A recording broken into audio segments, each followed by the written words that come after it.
Hi guys, welcome back to Sports with Mono and Mono. It's Jim and Steve here, and we have a lot to talk about. This was going to be our NFL preview, but obviously we're going to talk about the events of the past day, which are, let's say, tragic to say the least. Steve, welcome. Hi, everybody. Yeah, I mean, obviously, we're about 24 hours past the news. An iconic figure, obviously, in sports, No question about it. Kobe Bryant. And I was about to go to my son's, a recreation basketball game, ironically, right? Hmm.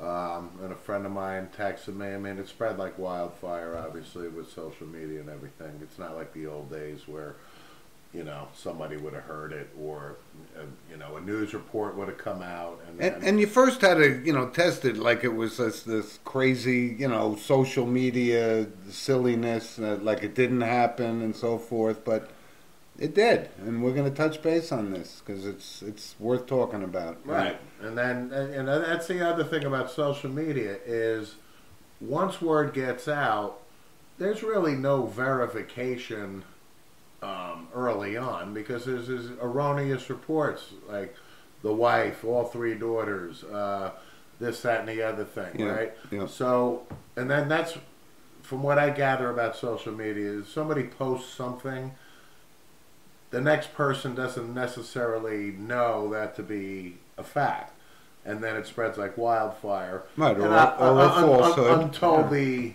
truth eventually comes out. But I mean, the obvious thing was it was kind of a shocking thing because, like I said, he's an iconic athlete, and ironically, and again, I was with my son, this weekend, and we happened to be sitting on my couch Saturday night watching the Lakers playing the Philadelphia 76ers.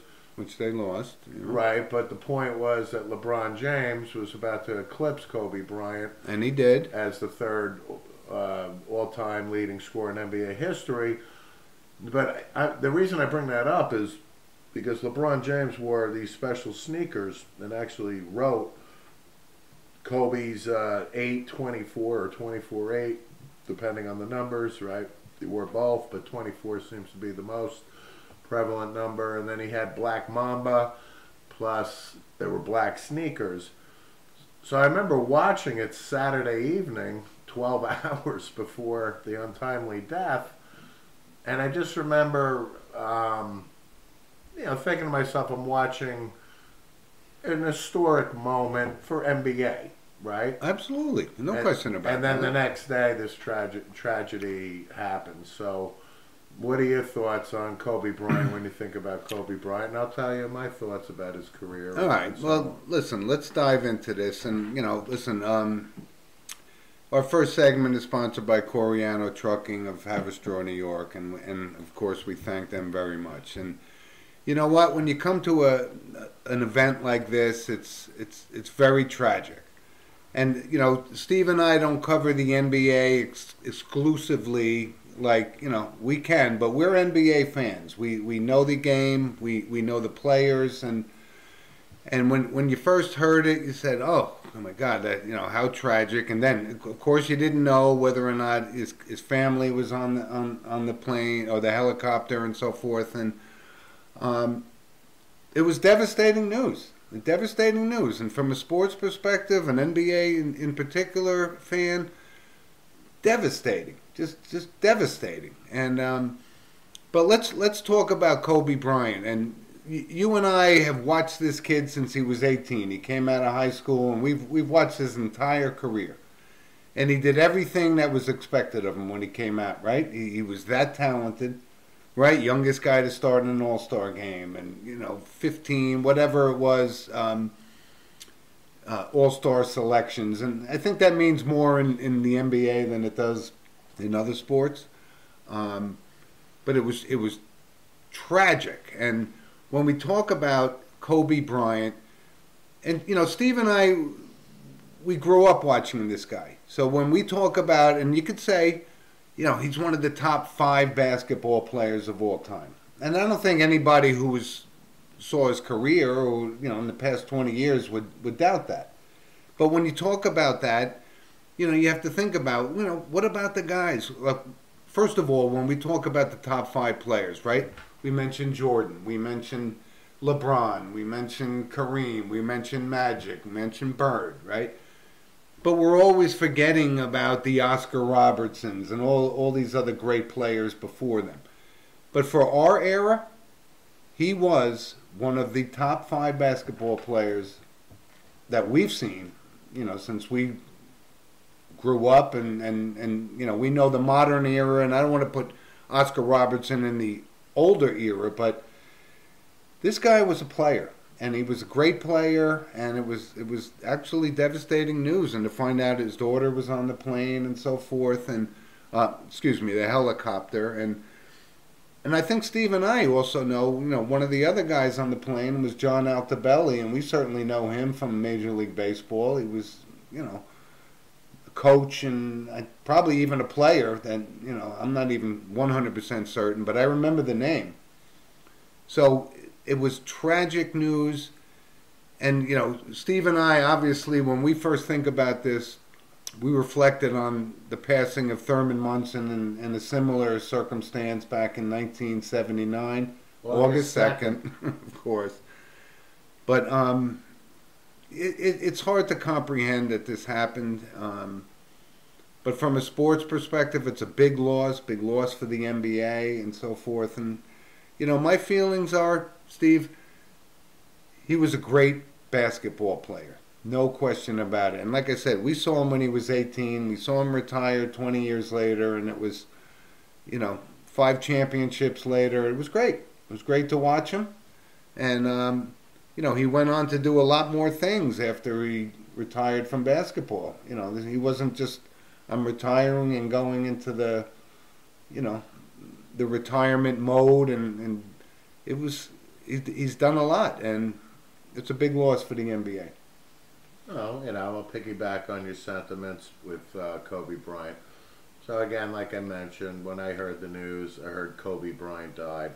And then, like I said, the social media aspect, and I was really praying that, his family wasn't on board. And also, let's talk about the fact that there were 9 people on board.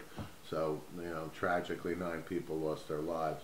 However, when I found out that his daughter was on the plane at 13 to go to a travel basketball game, it hurt even more. Oh, God, yeah. my heart just sank, yep. Right? I have a daughter, you have a daughter. So that really hit home. And did I think of Thurman Munson? Absolutely. August 2nd, 1979. To date myself, I was 14 years old. And I heard the news. I was driving to a mall with my older brother Tom. We were in the car. And again, to my point, back in the day, we heard a WNEW radio in New York City, 102.7. Scott Muni, right? Legendary disc jockey, breaks in with that news. So it brought me back to that. But at the end of the day, the daughter was involved. So again, it's tragic. So back to Kobe Bryant, the basketball player. Kobe Bryant was a special individual. I will say this. This kid was a smart kid. Like, smart. So his father was Joe Bryant, that we remember from the Philadelphia 76ers, nicknamed Jelly Bean. Yep. And, we remember him in the 70s, late 70s, so on and so forth. But, he moved his family, and Kobe grew up in Italy. And Kobe was fluent in different languages. Kobe knew international players, everything, Mike D'Antoni, the coach who actually played in Italy with his father. Yes, he did. And so on and so forth. So the point is, Kobe was a smart kid. And also, I remember the New Jersey Nets at the time were so bad that they actually had the #1 pick, and Kobe Bryant was a 17-year-old kid out of high school. So Kobe moves back to Philadelphia, plays high school at Marion High School, yep, and was the consensus greatest high school player at the time. Right. And then the New Jersey Nets are And again, in retrospect, can you blame him? No. I mean, again, you're going to take a flyer way back then. And that's what it's like, taking a flyer on a young kid, 17 years old, Right. coming out. But let's not minimize how dysfunctional the Nets were. So I don't think Kobe was going to play for the Nets whether he got drafted or not. But lo and behold, the Lakers step up, and in particular Jerry West, one of the smartest executives on top of being one of the greatest NBA players of all time. Yes, he was. So the Lakers trade Vlade Divac to the Charlotte Hornets to secure the rights of that pick. And I don't think it was a number on overall, but I think it was, top 5 or so. We can look that up. But What, Kobe? He was in the second draft, second pick in the draft. okay, so he For the wasn't the Charlotte number one Hornets. overall. Right. But the Hornets had the pick. The Lakers trade Vlade Divac. They get Kobe Bryant, and obviously the rest is history. So it's also instrumental about this kid was his this Black Mamba nickname. But you know what? The Black Mamba nickname really was all about his competitiveness. He wanted to be as good as Michael Jordan, if not better than Michael Jordan. Nobody can ever question what this kid's work ethic was. And he produced 5 championships, like you said. And what's unique, I think, too, about him, and Kobe, obviously with the last 24 hours of, covering everything with him, but he was a champion as basically the sidekick to Shaq, right? Because it was Shaq, let's be real, this monster, right? Right. But when Shaq left, Kobe then becomes the man, and guess what? He wins 2 more. And then he wins 2 more. He's got 5 overall. Very similar to the Messier when Gretzky left and Messier went and still won another Stanley Cup, which just solidifies himself as, Right. You don't need somebody else to win this championship, and that's what kind of Kobe Right. Bryant did. He won Right. 2 more. Right. So, Kobe Bryant plays 20 years, and nobody can, again, dispute what his work ethic was, being a champion. He's a smart kid. And, to be fair, too, in his legacy, he had a legal issue in Colorado, right? And, we just have to bring that up. But, he was acquitted, okay? And, it was just a blip on his overall resume. But to be fair, right, that's it. But you know what? That was a long time ago. And he really never, and he had a spotless record going forward. So, Yeah. becomes a father of 3 daughters. And to your point, his 4 post... daughters, Or actually. 4. Yeah. Yeah, so... And one who wanted to be, she was very talented. Called her Gigi, I guess, right? Well, It was- Gigi's the one who just passed. Right, and she 13 wanted to years old. she wanted to go and play at the University of Connecticut. Okay. And based on some of the things I've known about her, she would have been there as one of the top female. And he was a proponent of girls basketball Of and course. so forth. And I mean, they would go into a travel basketball game. So I wouldn't be surprised if his daughter turns out to be an outstanding women's basketball player. yeah, But back to Kobe, his post-life, smart kid, and really Oscar winner. wanted to help players and so on and so forth, and Yeah. everybody looked at him as a legend and a role model. And you love to see the maturation of a kid that we saw who was 17 and drafted to come and play out that he was as good as advertised, and he became an ambassador for the Really, game. he was a standard bearer because you see a lot of kids that come out of high school, they'll flame out for the most part. Kevin Garnett is probably another guy who came out of high school, if I remember correctly. An exception. A Hall of Fame career, so there's only really a handful that we can talk about. So Kobe Bryant, again, it's sad news. I really, our hearts go out to his family. And, for the next week or so, it's going to be tribute after tribute. But I think it's well-deserving because I really think he'll be an iconic, was and is an iconic figure. I agree. And, I agree 100%. We had to lead their show with that. It's not every day that, a top shelf, like, superstar, right? I mean, he earned that superstar status. Yes, There's he no did. question. Yes, And he did. again, at age 41, it's a tragedy. And Very young, but you know, when yeah, you look back on his record, 5 championships and just talent. 81 points, one game, second, to Wilt. And, And 60 in his last game. that was you a know. farce. It was a farce. But you know what? In Kobe's speech, when he retired, I actually got a chuckle out of this because, he had a good sense of humor to a point. He's like, for 20 years, everybody's like, pass the ball, pass the ball. And then in this last game, right, everybody was saying, just keep the ball, keep Shoot shooting, the ball, keep shoot the shooting, ball. keep shooting. Yeah. But really, we could go for an hour on Kobe Bryant.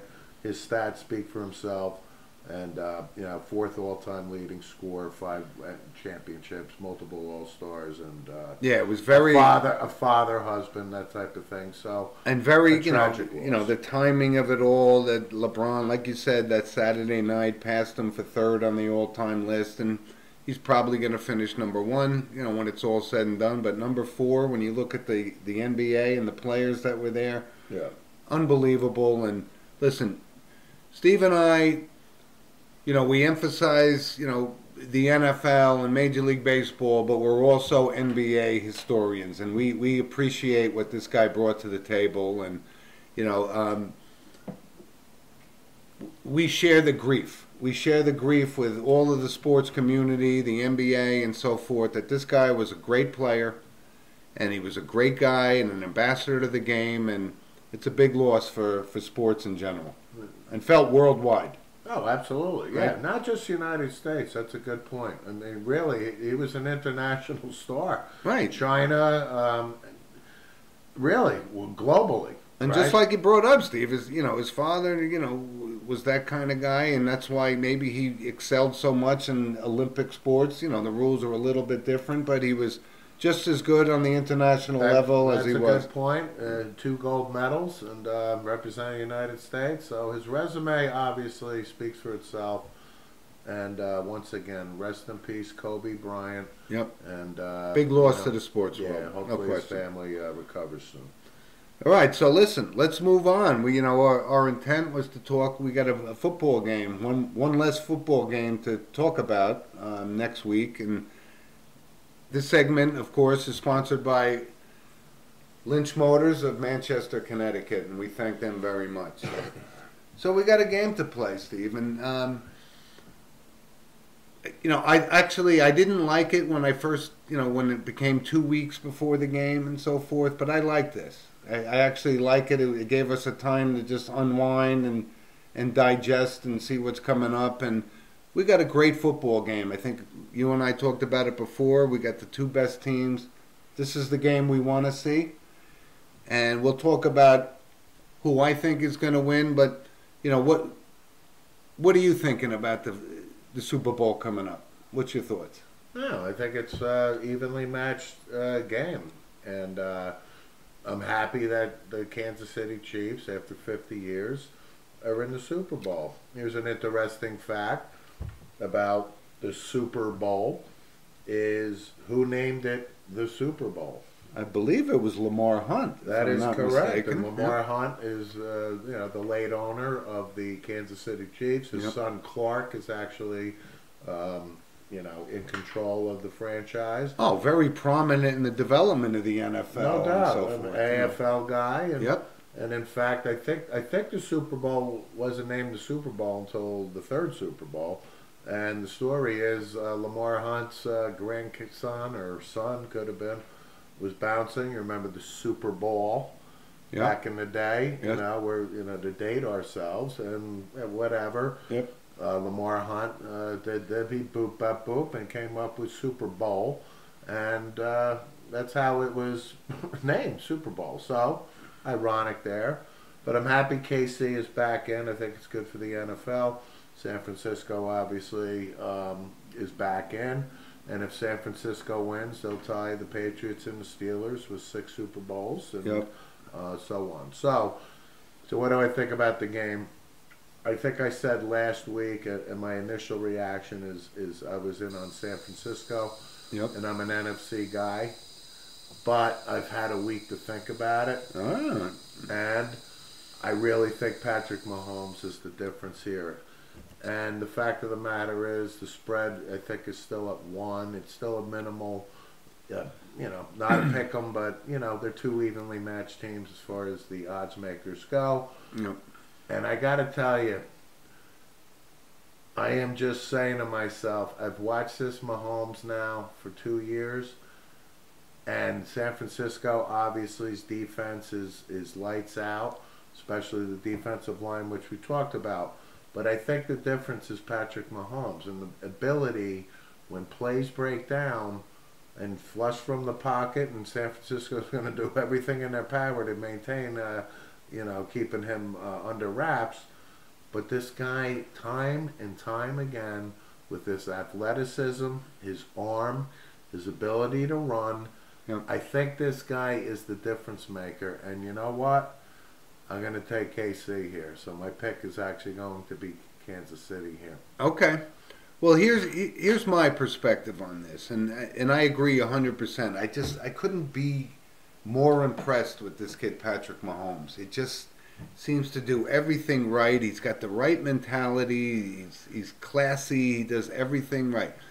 So when you look at the game on paper, you go, you got a great defense in San Francisco. You got a great offense in Kansas City. Who's going to budge? Who's going to blink first kind of thing, right? So that's the on the surface, perspective that I have. And, again, we think about when we pick games and so forth, we always say, yeah, but this guy could have a big game. But if you look at it on paper and so forth, you say, who's the best player in the NFL right now? I mean, Lamar Jackson aside, he's going to be the MVP. But I think it's Patrick Mahomes. And not only that, I got a sentimental piece with this Andy Reid. You and I have talked about it. He seems to have been jinxed, but he's the NFL coach with the most wins without a Super Bowl, right? And I mentioned it last week. Yep. 2004 and 16 years between appearances. Yep. So he's one of the good guys in the NFL. He's universally respected, liked. So I wouldn't have a problem with him, wearing a Super Bowl. And the thing is, with San Francisco, they had their game. I think is that running game as good as it was last week. I don't know. I have no problem with Kyle Shanahan. I like him, and Jimmy Garoppolo. This is his big moment in the sun, and I'm just not sure. How that's going to play out, whether he has the ability to take that limelight and embrace it and so forth. Especially if they shut the run down, Jimmy Garoppolo is going to have to step up, and we shall see. And he's going to be going against a defense that isn't great. It's not San Francisco's defense, but can you stop Mahomes from putting up points, even though Nick Bosa is going to be chasing him down all game long?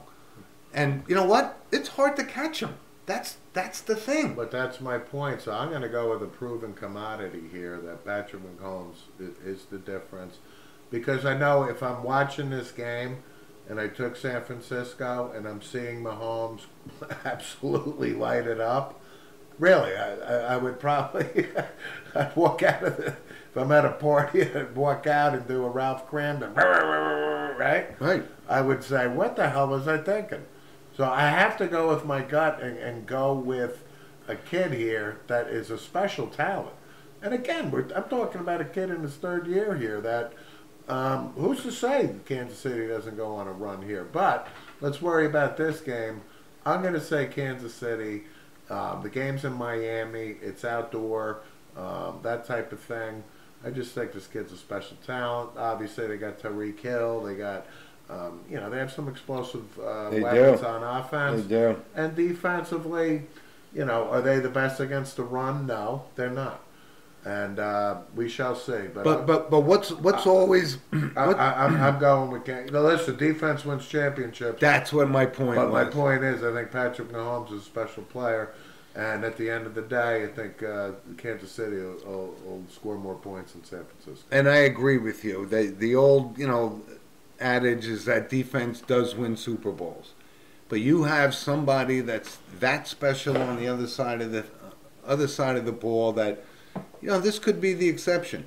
And listen, I like Jimmy Garoppolo. I like everything he's done. I've been touting him all year. Yeah. I'm a fan. I'm a fan. It took me a little while to warm to him, but I think he's got certainly got the talent. He's a little bit older than Patrick Mahomes and so forth, but I'm not going to go the other way. I'm not going to say that the San Francisco defense is that dominant that they could stop this guy. So I'm sticking with Kansas City. I've told you that last week on the show, and I listen. I tried all week to say, what's the intangible for San Francisco to win this game, and I think the intangible is I don't know that defense, as good as it is, can stop a guy that's so dynamic and so on a roll right now.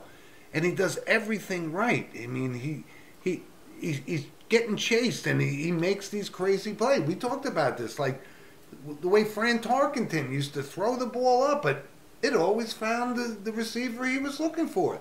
That's what Patrick Mahomes does for me. And right. So, I mean, the formula, for San Francisco is ball control. We've talked about it because they got a really good running game. However, keep Mahomes off the field. Okay. But for the past 2 weeks against Houston and Tennessee, going down 24-0, going down 10-0, and then when you see the drive against Tennessee at the end of the end of the first half, where they're on the 14-yard line in 4 freaking plays in a matter of a blink of an eye, because of their ability to go right down the field. That's how quickly they can change the course of the game. That to me is kind of really convinced myself that. Hey, even if Kansas City goes down 14-0 in early in this game, it's not over. It's not even close to over. You're right. Third quarter, it's not over. I mean, they were down 24-0 to Tennessee, and they just came back and ran the table. That's what kind of dynamics they bring. And listen, sentimentally, I really would like to see Kyle Shanahan with this team he's got. He'll get his shot. I think this is Andy Reid's shot. This is his chance to. You never know how long he's going to be around and so forth, but this is his best chance to win, and I'm pulling for him. We talked about it when he was let go by Philadelphia. The Giants were looking for a coach. I said, "What about Andy Reid?" And Kansas City scooped him up, and he's built this team into a Super Bowl contender, and I think they're gonna hoist the Lombardi Trophy. That's my personal opinion. And again, Steve, my thoughts on the point spread. It's going to be 1.5, 2. It can go either way. The way the money goes, whatever. But I think on paper, Kansas City is a better football team with Patrick Mahomes than San Francisco is with Jimmy Garoppolo. And I don't think it's going to be a blowout. I think it's going to be a very competitive game. But I think the 1 point spread, no matter which way it goes, before the kickoff, it's going to be that close of a game. It's going to be a 3-point or less game. That's my take. Yeah, I'm going with the over. I think it'll be a high-scoring game. Yeah, I think there's going to be some points. Yeah, I agree with you. So let's shift gears really to, yesterday was a really, really big, important game in the NFL was the Pro Bowl. Oh, yeah, the skills challenge. You know what? I watched about 2 minutes of it because it watched 2 more than I did. Congratulations. Okay, but I couldn't even bring myself. Okay, but there were 2 things that stood out to me. Lamar Jackson, as dynamic as he is, he couldn't hit the stop sign from 10 feet away throwing the football. Okay. And Russell Wilson, he could knock the dot off an eye, and he looked so much bigger than I thought. So what you're telling me about Lamar Jackson is he's wearing the tiki around his neck that Bobby Brady found in the Brady Bunch Goes to Hawaii episode, and then he got the curse on him. Well, I think we all know. Dr. Whitehead, Vincent Price, of course, played the role. Is that what you're telling me? He wore the tiki, and therefore his accuracy. No, what I'm telling you, and that's very, very funny. Good nostalgia. For our Brady Bunch fans, I'm sure some of our. But he's a great player. He's the MVP of the league. He's that dynamic. But his throwing abilities are not where they can be or should be at this level for him? I don't put any stock in it. It's the Pro Bowl. It's a flag football. No, but game I think we saw that in the playoff game. He was off. He's hard to catch. He's impossible to catch. I mean, his forte is running, and nobody's saying this guy is But Joe Burrow in college. But can that type of player succeed in the NFL the way Patrick Mahomes can, who can throw the ball and run the ball? That's what I took out of this skills challenge, which I take very little credence in overall. Yeah. So, what other NFL news we got? Let me see. Oh, Kareem Hunt got busted last week. Cleveland Browns running back. Kareem Hunt. The domestic beater. Kareem was gone to the airport, had a bag of weed, a little vodka in the car. Okay. Well, this is this goes shocking news, folks. Shocking news. Exactly. I mean, when you give these guys chance after chance after chance, and they continuously show you why they didn't deserve those chances. But he is thoroughly talented, and so what? He's going to get what? He got suspended for the first 8 games this past season. So let's reduce that to 4. He's got to get a season-long ban this time. It's not going to happen. Yeah, I think so. They're coming down on this because exactly that. We gave him a chance, and he blew it. So other news, though, Cleveland related. All kidding aside, they hired a GM. I mean, I want to congratulate this kid, Andrew Berry. He's a Harvard kid. He's now the youngest GM in the NFL. He's 32 years old, and he worked for the Philadelphia Eagles. He actually worked for the Browns, I don't know, 3-4 years ago. Yeah. But at age 32, and to be selected for this position for a franchise that's been just god awful since they became the Cleveland Browns, too. But we're seeing more and more of that. It's these young kids today. I mean, these guys are in their 30s. We saw it with Sean McVay. Said, "Oh my God, he's only 31 years old. He's the head coach." Maybe that's the trend. They can't go wrong. So congratulations to this kid. Yep. And so the Browns got a GM. They got their coach Kevin Stefanski. They hired from the Vikings a couple of weeks ago. We touched on that. But the last NFL news I wanted to bring up was the retirement of number 10. Your boy, and I'll let you take the forum on it. So number 10 retires from the New York Giants after 16 years, a long career. So what are your thoughts on Eli? And well, here's my take, and I know a lot of people outside of New York are going to question whether or not he's the first ballot Hall of Famer and so forth. However, first ballot? I don't know. I know his record is 500, and I'm getting it, but he had 2 great runs. Is that enough to get you in the Hall of Fame? Well, apparently, we don't know what the rules for getting in the Hall of Fame are anymore. Let's not forget Dan Hampton is in the Hall of Fame. And Howie Long and so forth. And again, Warren Sapp, and we'll move on. From my Raider Nation again. Okay. But here's my take on Eli. And listen, he handled himself with class his entire career. His retirement speech, which, by the way, I am so glad that he took that course and decided to retire as a Giant, seal his legacy in New York, come through with, forever. There was no option really there. I mean, he's a classy kid. The Mannings, Peyton, Archie advising him. They knew. I mean, he did it perfectly. Right. I know he wasn't marketable to go to another team that somebody was going to pay him, but that was a perfect end to this whole 16-year career, and we watched him from day one. We watched him play every game. He came to work every week, never missed a game by injury. And I'm a big fan of his, and he handled himself with class during his retirement speech and so forth. And I'm going to tell you, you're right. My thought about him going to the Hall of Fame, absolutely he's a Hall of Famer. Is he a first ballot? Maybe let him sit out 1 year with his record. It's 500, but you can't diminish. And I am an absolute proponent of you shouldn't base it on winning a Super Bowl as criteria for going to the Hall of Fame. right?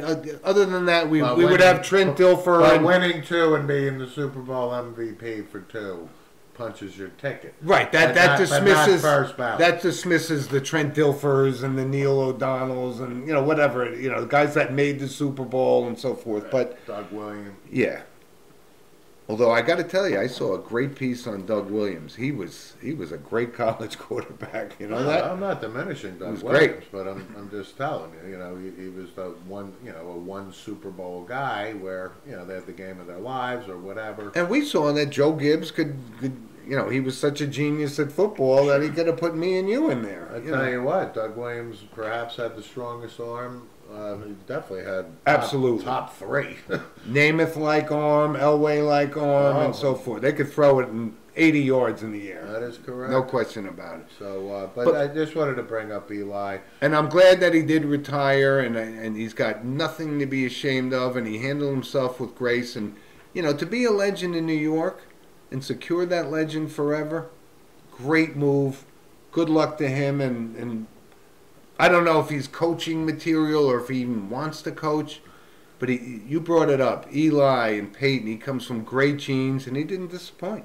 And I'm very happy for him, and all the best in his But I'll retirement. bring this up once again, and we've talked about it.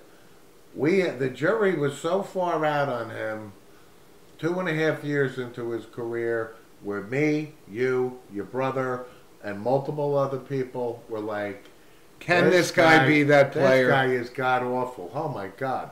And you know what? The light switch went on, and here we are talking about Hall of Fame. And I I just wanted, I wanted to bring up how bad he was. Okay, but when His we rookie and second year. That's look, all I'm saying. Look, the first and Water second under the year bridge. of an NFL quarterback, Terry Bradshaw had the worst 2 years when he came into the league, and he's in the Hall of I'm Fame. just saying it's part of his story. Absolutely, but I'm saying that, we can't judge him on his, the terrible performance of his first 2 seasons and so That's all. forth. I am just stating. But he was a good player, and he was a Super Bowl winning MVP twice. And made money throws in the big Yes, he big did. spots. So. Yes, he did. And I watched the Tyree play the other day over and over again, and it was great. Right, I want you to go to midfield, right? Yeah. I'm going to throw it up. I want you to leap up there and pull it down with one hand. Yeah. Okay? Okay.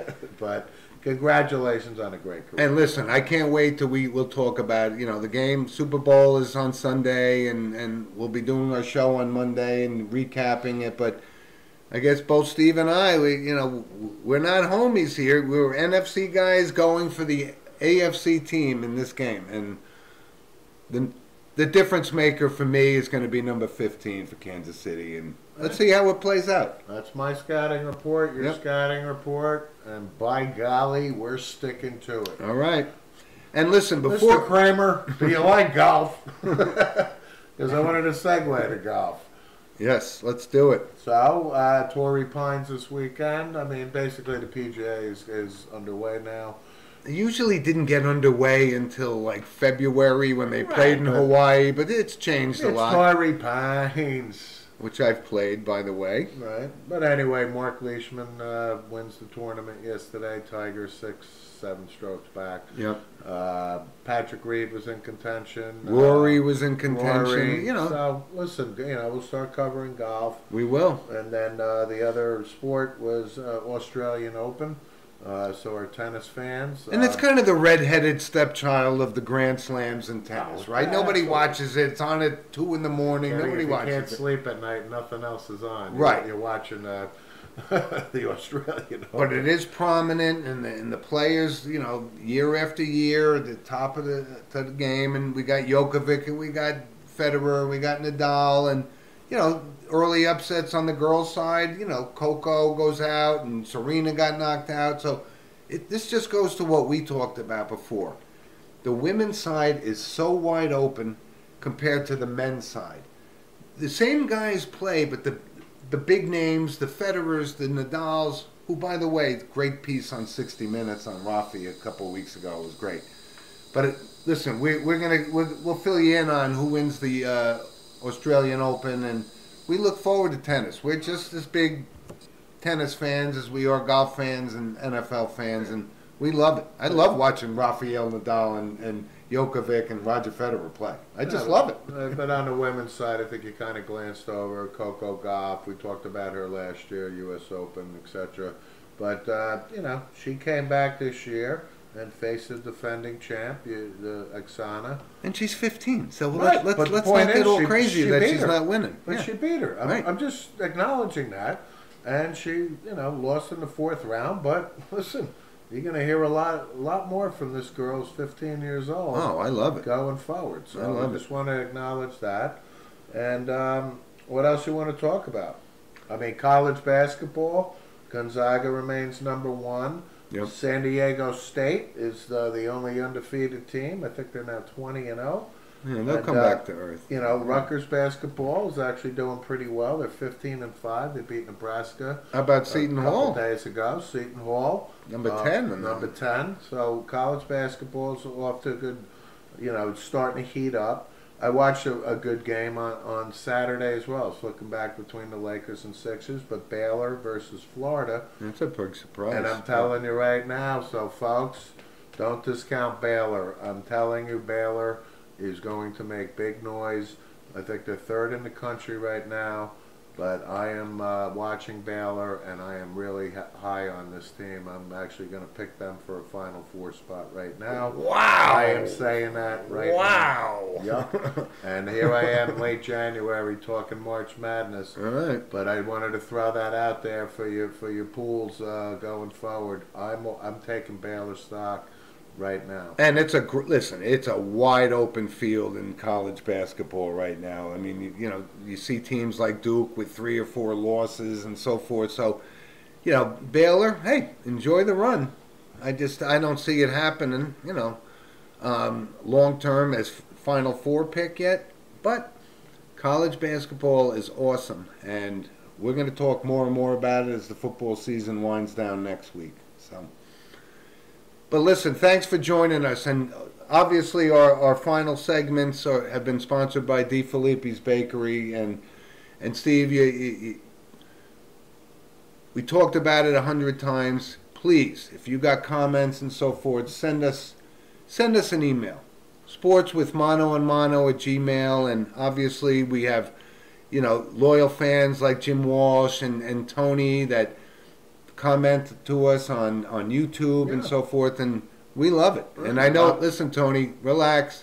We're going to get to college basketball. We'll even touch on women's college basketball. I know you're a big fan of that too, so stay with us and we'll cover that too. We'll get football out of the way. And yeah, let's hear your Super Bowl picks. Let's hear your thoughts. And, you know, obviously you can find us on SoundCloud, YouTube, and we always appreciate our audience. And, you know, have a great time watching the Super Bowl. Yep. And outside of that, did we say, just on the high school scene, so I'll say a shout out Dan Morangi. I don't know if we spoke about this, though. Dan Morangi at you know, our alma mater, St. Joseph Regional High School. We always talk about that. Augie Hoffman. Going to Rutgers. You know, going to Rutgers, but St. Joe's named Dan Morangi. Who was their defensive coordinator, comes from, you know, prior to that, Don Bosco.